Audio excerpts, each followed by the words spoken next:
Here come the boys. Y'all ready to go swimming, baby? Come on. Give it up.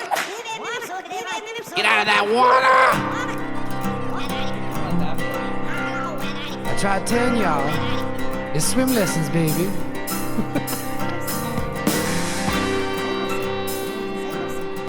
Welcome back to Swim Lessons, the podcast. I'm your host, Dallas Hanson.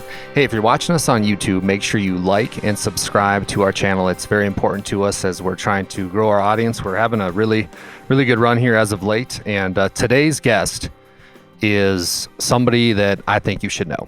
I love when people put themselves in front of others. And that's exactly who today's guest is, which is the Librarian of the Year for the state of North Dakota, and in my mind, the Librarian of the Century. That is Traci Lund. Traci has done such a great job in making reading, learning, everything fun for students here at Divide County High School, and she just got that huge award of Librarian of the Year. And I really enjoyed sitting down and talking with her about how we help kids in our community, whether you live in Fargo, Bismarck, Crosby, North Dakota, wherever you live, how to make the future generations better. And she had some really good answers, and I think everybody can take a piece of Traci's personality and make it applicable to their life. But before we get to Traci, we got to talk about our sponsors because they are big and they make the show possible. And our first one is Game Day Media. Going in the booth with these guys throughout the football playoffs, and it's been so much fun. Big things on the horizon for Game Day Media, and Game Day Media, more than a game. Your leader in live video sports coverage in Northwest North Dakota. At Game Day Media, our goal is to expose, support, and promote the best athletes that North Dakota has to offer. Subscribe to our channel at Game Day Media ND on YouTube. Find us on Facebook at Game Day Media for schedules, quick links to games, stats, everything you need to know about your favorite student athlete, and also enable those alerts and make sure you watch for upcoming events that Game Day Media may host. And our next sponsor, it's football season. We're very lucky in the state of North Dakota to have two great streaming services for our beautiful state. And the next one is PSP Network. It's game day, baby. Get up. Promoting local student athletes for a very long time. Right now, they are also in the heart of football and volleyball season. They've got a couple big games coming up. Nick Holberg and his team do a huge, fantastic job for us. You can find them at their website at psp.network. or on YouTube at PSP Network. Make sure you like and subscribe and follow their schedules, quick links for games, everything you need. And the fun thing about Nick Holberg and his squad at PSP is they've got a plethora of great announcers, and it's fun to listen to them. So follow PSP Network. Next up, it's Sunday. Football is here. Game day. You've got to find a good place to watch your favorite NFL team, NCAA team. And I've got a place for you in Northwest North Dakota, specifically Williston, North Dakota. And that's River's Edge Bar and Grill. They are known for having the best happy hour in town. Who doesn't love a good drink with friends? And they also provide unbeatable deals in a lively atmosphere. Guests can enjoy a variety of entertaining activities, including bingo, trivia, and the very popular Name That Tune. Come on down to River's Edge for great drinks, great food, and great fun. Thank you, River's Edge. And do you like a good steak or hamburger? Well, let me tell you where to get it, and that's Glosso Angus. A proud sponsor of Swim Lessons, the podcast, Glosso Angus is your premier source for registered Black Angus cattle. Since 1973, Glosso Angus cattle showcase dominance, durability, and docility, and they are built to thrive on the northern plains. Check out Glosso Angus, that's GLASOE Angus.com. Next sponsor, BSN Sports. Since 1972, BSN Sports has helped area sports teams look their best as they strive for their goals and dreams. They provide apparel, uniforms, and equipment for teams in nearly every sport. Local service with a national reach, that is BSN Sports. Contact your local BSN Sports representative for more information. BSN Sports is a proud sponsor of Swim Lessons, the podcast. And last but not least, this company is owned, and he does all the work with it, and I really like the work he's done. He did some work here for Swim Lessons designing our new merch, and that's Fancy Panda Design. They are an independently owned design studio that specializes in branding, logo design, and marketing. They focus on adding value into your business to be as successful as possible.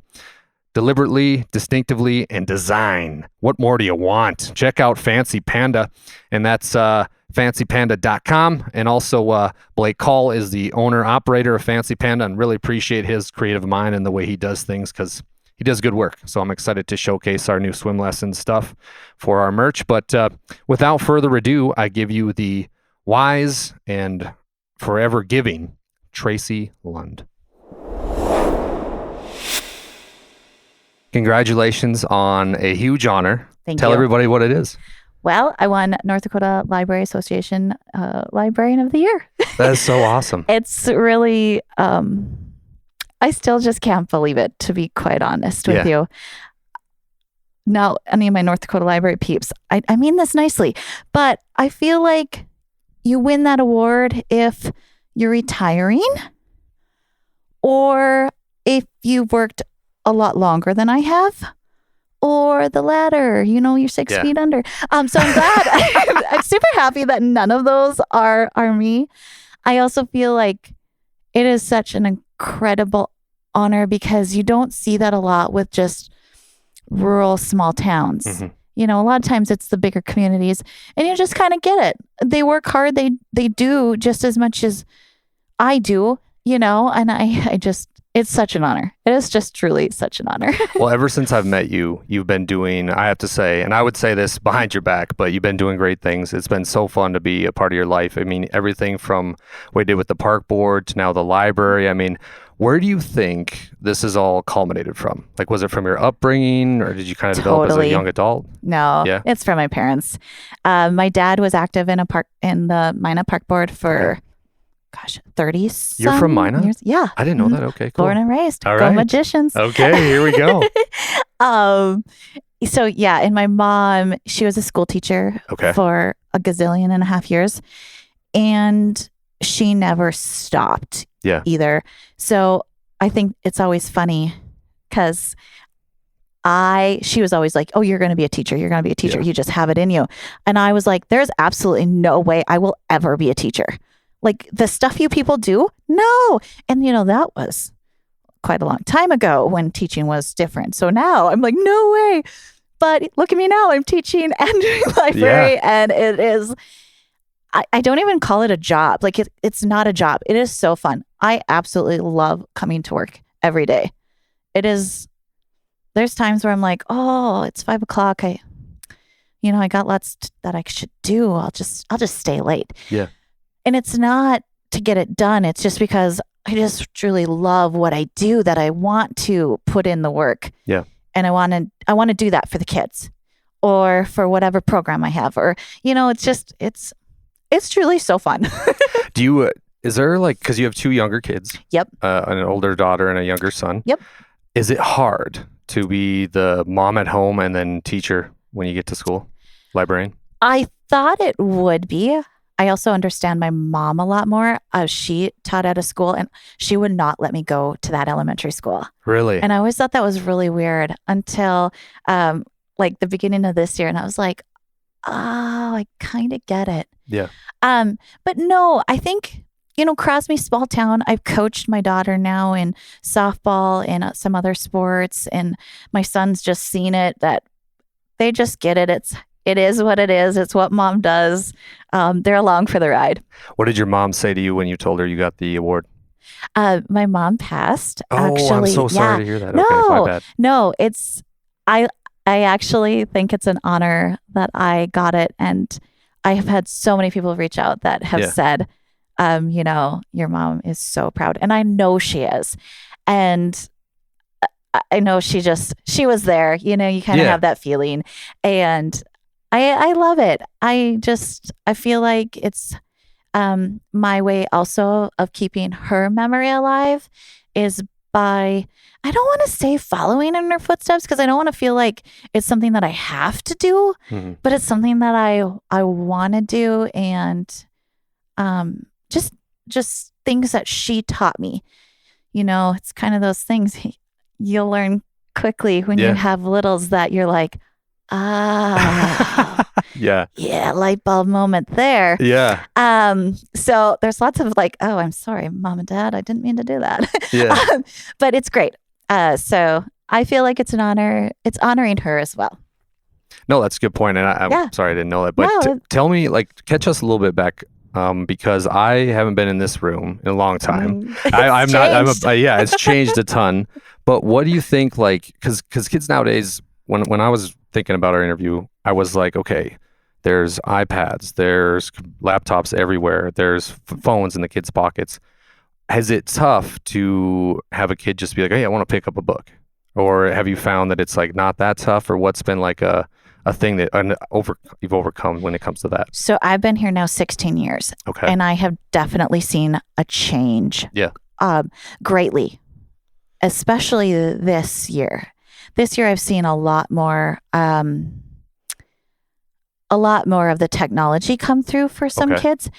And I would say, like, the iPad era, you see a lot of that in kids. We do, as a library, as all libraries, our goal is to just say, we are more than just books. We do have a lot more than just that to offer. But we also push our ebooks. I teach that for 4th, 5th, and 6th grade because they are so connected.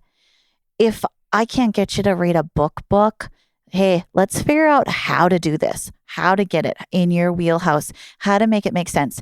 The big thing too is audiobooks. Mm-hmm. We've got a generation, I hate to say it, of, kids that lacked some true educational foundations during the time of the COVID. And so a lot of ebooks are great. And then we talk about following along and just gaining some of that knowledge.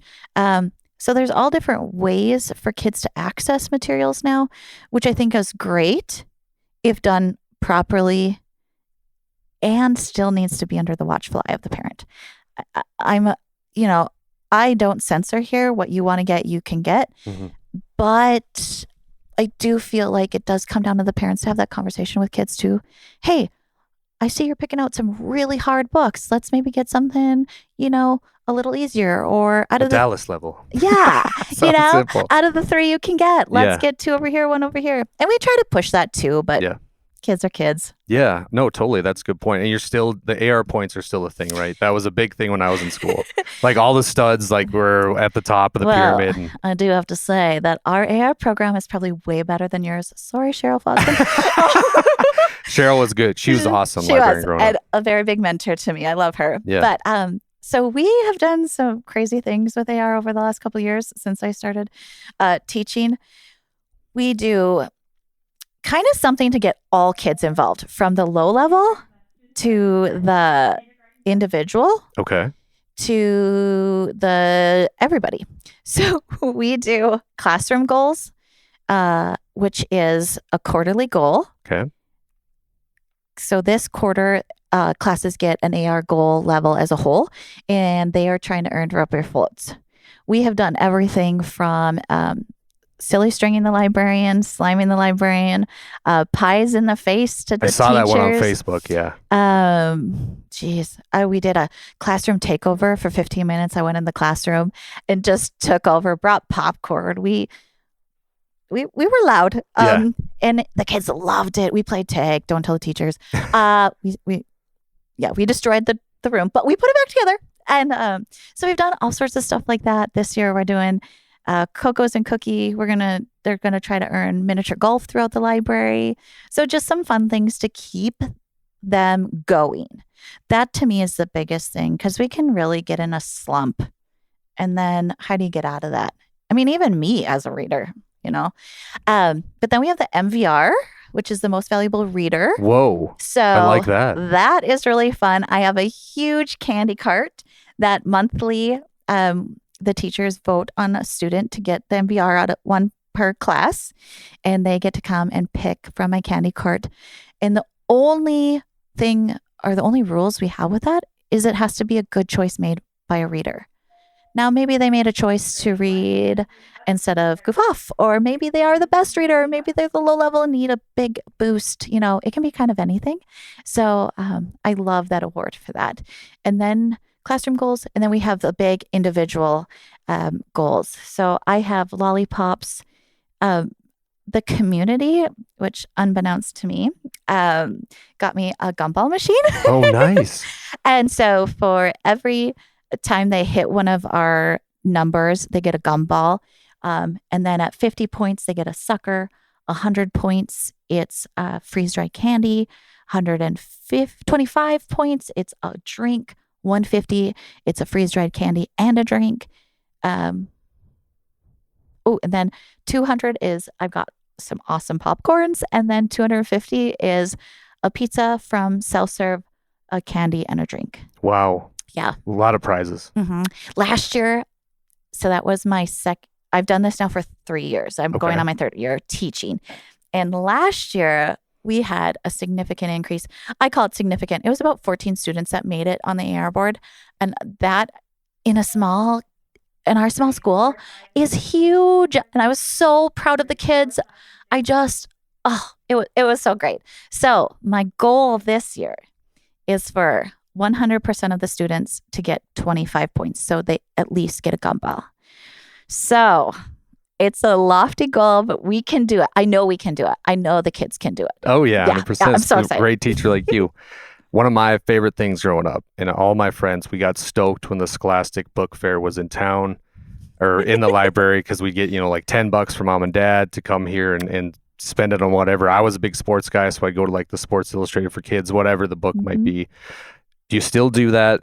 And do kids still love it? Or you don't do it anymore? Oh, there is. We'll see you next week. Oh, really? Yeah, man. Okay. Next week it starts. I got books piling up in the back already. That's and awesome. We'll get it set up. And Monday through Thursday next week. That was like Super Bowl week at the library for me. Oh, it still is for kids. Yeah. They still, and this week we're talking about it and showing like a video of the Scholastic Book Fair stuff. And they get so excited. It's about the second grade on up. They're just like, are you going to have the pencils? And I tell them like, I actually don't have any choice what we get. I just like check a box and say thank you. Yeah. So I'm like, I don't know, but we always will. No, 100%. One of the big things, and I was watching our presidential debate, and one of the subjects that came up after was they were talking about schools and how teachers are very underrated, undervalued right now in today's society, and how we need to bring back education at a higher level to try to get our kids, like you were talking about COVID, a lot of kids lost a lot of things. In your mind, Traci, how do you think we can get back to a good level and keep improving so we stay at that level and keep up with the Joneses when it comes to education? That's a loaded question. We expect our kindergartners to come in with so much knowledge already that I think if that's what is expected, then the education system has to start to provide a preschool. Mm-hmm. I say that not knowing and not really, I don't know what my personal opinion is on it. I hate to see it in a way because kids should be kids. Like we need to let kids run around and jump off trees and slides and have that because that is so fundamentally important. And then we also need to take away the tablets. Yeah.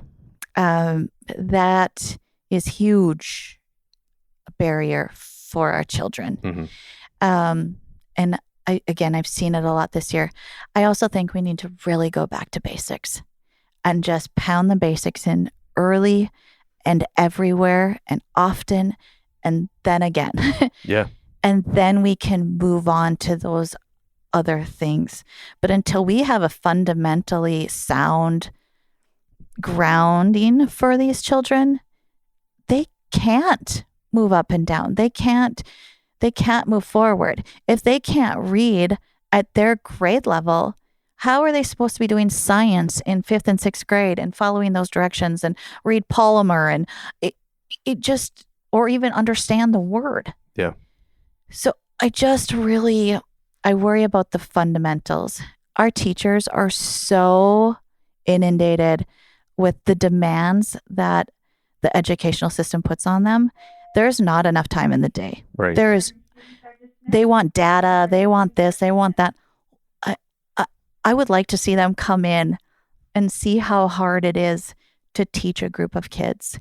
Kids have changed so much. And whether, people can have the debate that it's our food, it's the parents' upbringing, whatever it may be. it is what it is. There's a change and there's a shift, and we need to adapt to that. So we have to change, but we need people to understand what that looks like. And I do think also what it works for here doesn't work in Minot, doesn't work in Fargo, doesn't work in Can-Do, wherever. It really has to be somewhat on your level, in your city, on what works for you and for your kids.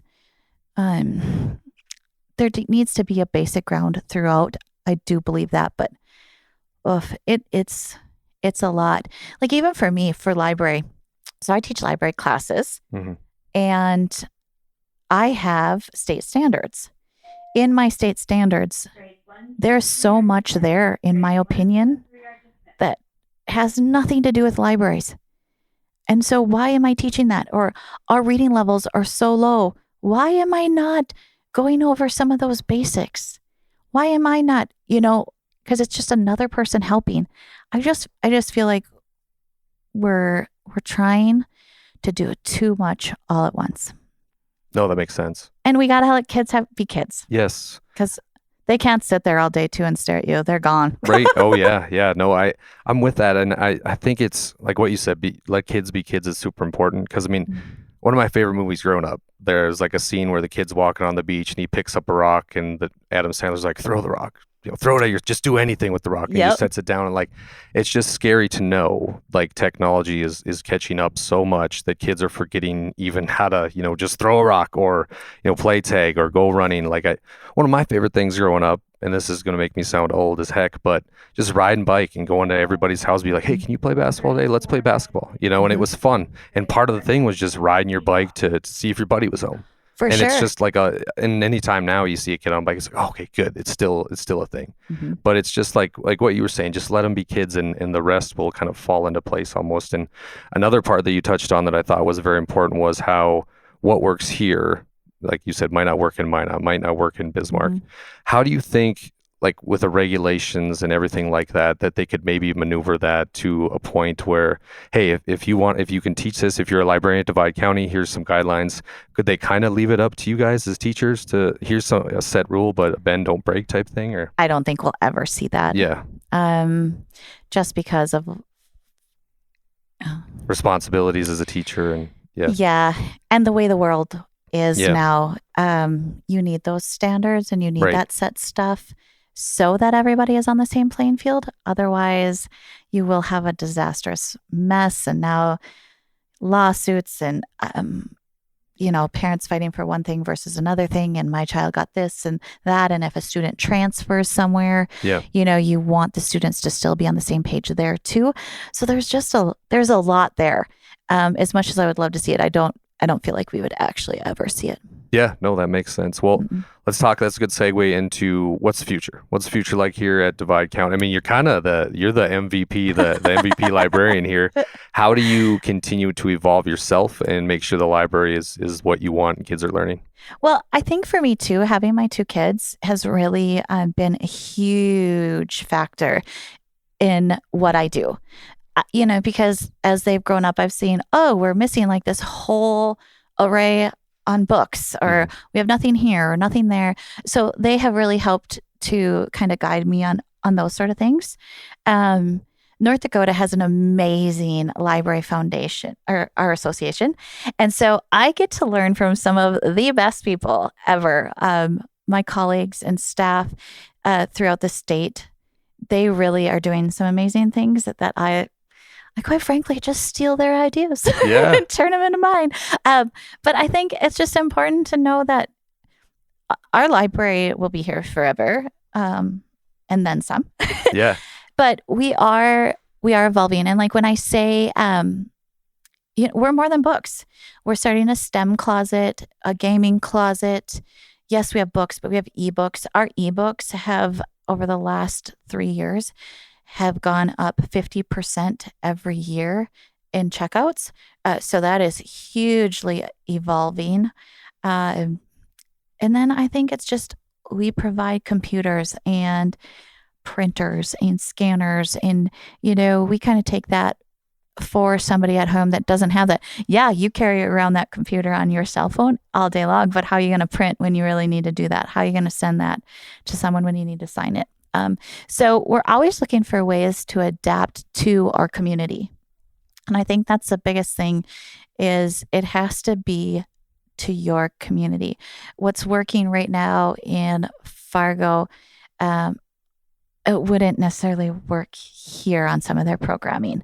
It's great for them, but I just don't see anybody participating. So I always like to just put my ideas and things into things that I know that will work, or at least hope. Yeah. So I just think we are always looking for stuff. We're always looking for partnerships. How can we partner? How can we make things better? Crosby, this community is insane, I will just say, and in such a great way.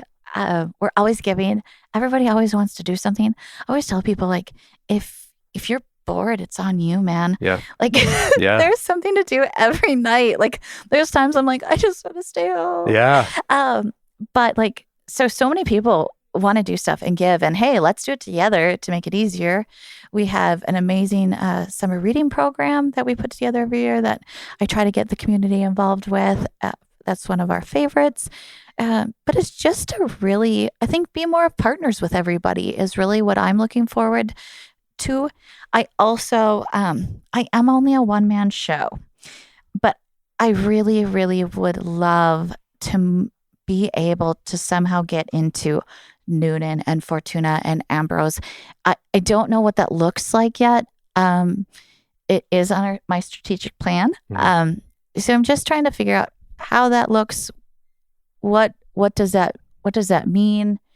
And kind of going from there. So as you see too, we've redecorated. Yeah, looks great. The rest of my furniture comes actually tomorrow, and I'm so excited. Big day. And so then just for future, we're gonna go outside. Yeah. Our outside does not match our inside. And so we gotta spice things up out there a little bit. As a librarian, do you have a favorite book? No. Are you a Harry Potter person? Or the first couple books were good, and you didn't really like the rest of the series. Where are we at with Harry Potter? I haven't read them. Oh. Shh, don't tell anybody. You've watched the movies though, right? Yeah, okay. I have. And I imagine, obviously, that the books are better. Yeah. Yeah. But no, I don't. I've got an array. Like, I still go back to Boxcar Children. Okay. Those are probably some of my favorites. But over time, yeah, I can. We could be here all day. The series of The Unfortunate Events. Love that. I will also throw out that Neil Patrick Harris on the Netflix series. You have to watch that. It goes with the books so good. Oh, it's my favorite. That's probably like the most I can say that works with the book. That goes together. It's also kind of funny. Stanley Gordon West, I love him as an author. He's an older author. Not many people really read him anymore. In fact, I think he died. Oh, so R.I.P. Stanley. But it's funny. Marlis Dolan in town, her daughter was my English teacher. Oh. And I hated reading when I was a kid. Absolutely hated it. Yep. It was pulling teeth to read a book. And she was my senior English teacher. She gave me Before You Bring the Streetcars Back by Stanley Gordon West. And I read that book like 5 times. And I was like, why didn't somebody give this to me sooner to read? Yeah. So I do think, and I share this actually with all classes, because I think it's important that the kids understand that too.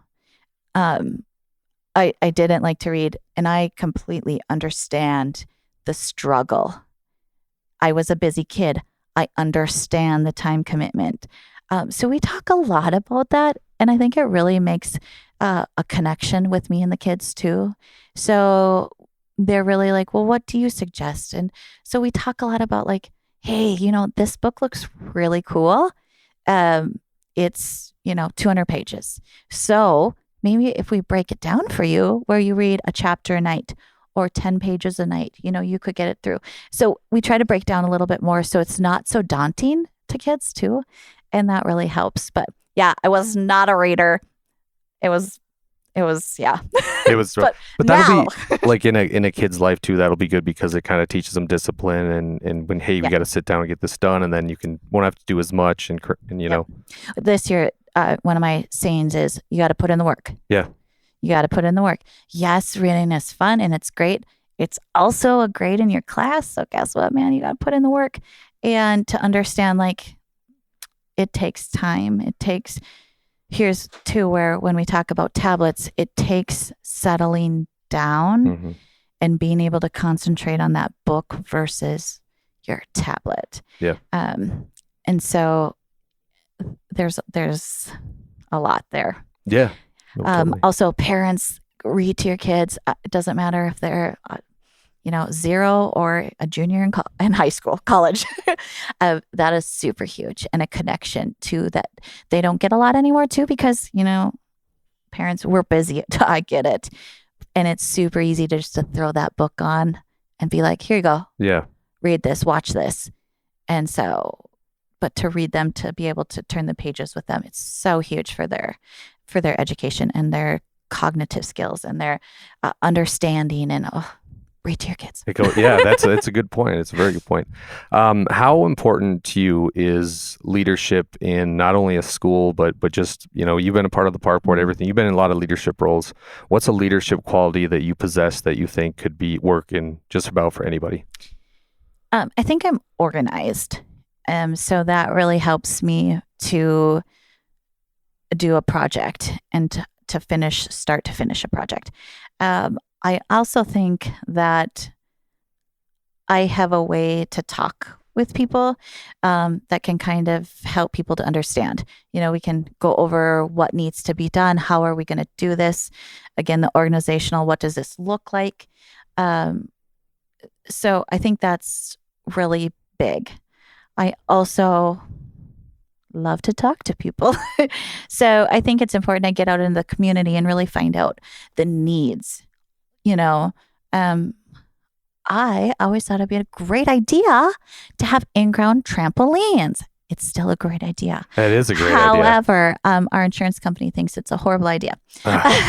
Haters. So, it's just things like that. Like, how are we going to get this? What needs to be done in order to do this? Where are we going to get the funding from? I write a lot of grants. Really? Is that kind of a lengthy process? It can be. It can be. They're getting, I don't want to say they're getting longer, but so you write a grant, you submit a grant. If you receive the funds, wonderful, great, so awesome. And then some grants, you have to itemize all your stuff, send in the receipts and all of that. Then they reimburse you. So then you get that, and then you have to do a final grant too. Okay. That's just a final year later. You have to type up like kind of a little report essay on how it worked. So it's wonderful. It's great, but it's very time consuming. And it depending on like if you're doing a federal grant, plan not to sleep for a week. There's a lot to it. Plan to get your blood tested. Yeah. So there's a lot of things that go into grants. We actually just received word that we got $5,000 from the CHS Seeds of Stewardship grant, along with New Century Egg. Nice. $5,000 to go towards our Dollywood Imagination Library program. So we're always, I couldn't have done the renovations in here without the grant. This came from the Department of Education. So there's a lot. Our budget, for example, I have a $7,000 book budget for the year. Okay. That's the entire library. Yeah. Kids, nonfiction, adult, movies, sound recordings, magazines, whatever that looks like, ebooks, 7,000. Where again, they're much bigger than us, right? But Williston, she's running off like a $60,000 budget. So there is such a difference. So a lot of that I need to make up with grants. Yep. And I always tell people too, I'm a taxpayer too. Yeah. So I do try, over the 16 years, I think we've increased our budget. Granted, I say this, not counting salaries, But the others, we've increased it $1,000. I think $500 we added to the book budget one year and $500 to our miscellaneous category. But just like inflation, books aren't getting cheaper. Right. That has been crazy. I could used to buy an adult hardcover book for $14, and now we're up to $25. Oh, wow. So that has really changed a lot too. And I think, again, going back to your question, sorry. No, you're good. No, it's all interesting. I think too, a quality I have is I am very focused on our budget and what that looks like, whether that is park board or here, or I'm on the North Dakota Community Foundation. What does that look like for us now, but in the future? How do you see us 10 years from now, 5 years from now even, or tomorrow? How can we make ends meet without putting financial burden on the community? And our community gives and gives and gives and then gives their sweet little hearts all the time. And I talk to everybody about it because it's so incredible. It is just, we live in a great place. It is truly incredible. Yeah. So I think those things are really big leadership qualities that I entail. I hate talking about, no, myself. You're good. No. But I think that's what others would maybe say as well. And I'm a doer. I like to get it done. I also am super huge on, if I have a problem with it or I have something to say, I need to be a part of the solution, not a part of the problem. Mm-hmm. So whatever that may look like to help with that, I try to make sure I do that, or else I just, zip my lips. Yeah, throw away the key. Yep, you're doing great. Good job. Keep going. Yeah. Well, listen, this has been a lot of fun. Believe it or not, we've been at this for 30 plus minutes. Sorry, it's going by fast. Traci, Swim Lessons, the podcast about overcoming tough times. Leave us with something that maybe you look to yourself in the mirror when times aren't going your way and you say, okay, I got to do this to get over it. I've been through a lot, and I think I just feel lucky. Maybe lucky is not the right word. Let's go with, I feel humble to be able to be where I am. I feel grateful. Every morning I feel grateful that I get to lead the life that I have, and have the mindset that I can move forward with whatever it may be that comes my way. Awesome. Well said. Well, hey, give us a quick plug where people can find Divide County Elementary, or what's like your social media and how we can follow. Check us out on Facebook, Divide County Library, and then you can also go to our website, dividecountynDlibrary.com. Awesome. Well, hey, keep up the great work. This is a lot of fun for me, so appreciate it. Thank you. Yeah, thank you. All right, that's a wrap. All right.